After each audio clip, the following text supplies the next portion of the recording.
All right, now this. Former Congresswoman Tulsi Gabbard confronts Congressman-elect George Santos for lying about his education and work background. Roll the tape. Do you have no shame?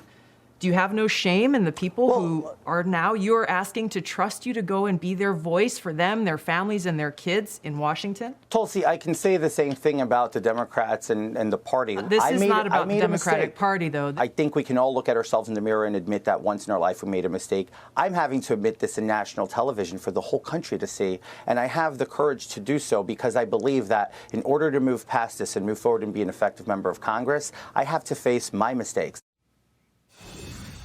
Yeah, he's doing it because he was caught, essentially. Rob Smith joins me now. Rob, Santos is facing mounting calls to resign. What's your take on this? Should he resign?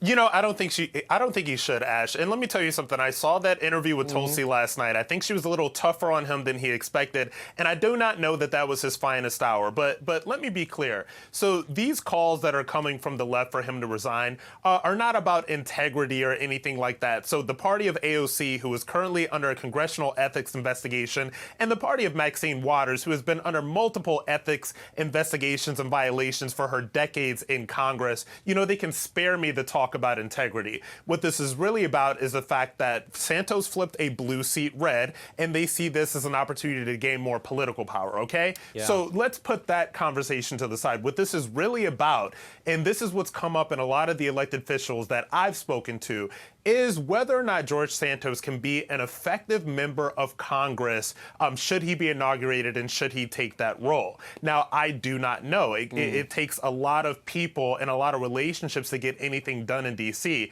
What I will say is the fact that no Republican official in elected office or no prominent Republican official has spoken out in support of George Santos that I'm aware of, and that does not bode well for his ability to be an effective member in Congress.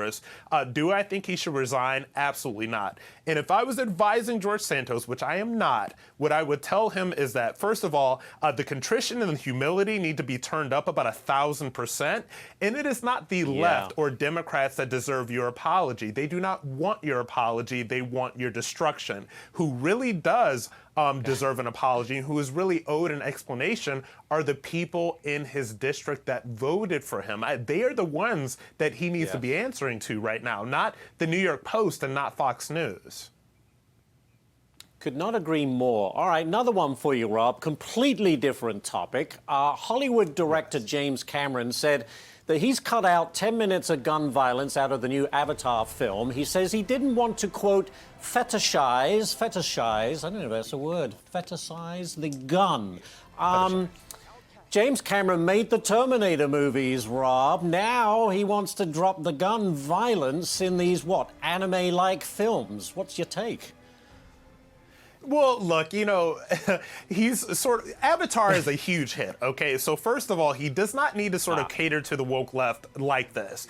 If this is how he truly feels, this is how he truly feels, and he is entitled to that. I will say that for me, as a huge James Cameron fan, it's unfortunate that he's going back on what I believe are some of the greatest action movies ever made. You're talking Terminator 2, you're talking about Aliens. These are iconic movies that, yes, had a lot of gunplay and weaponry in them. What great action movie doesn't?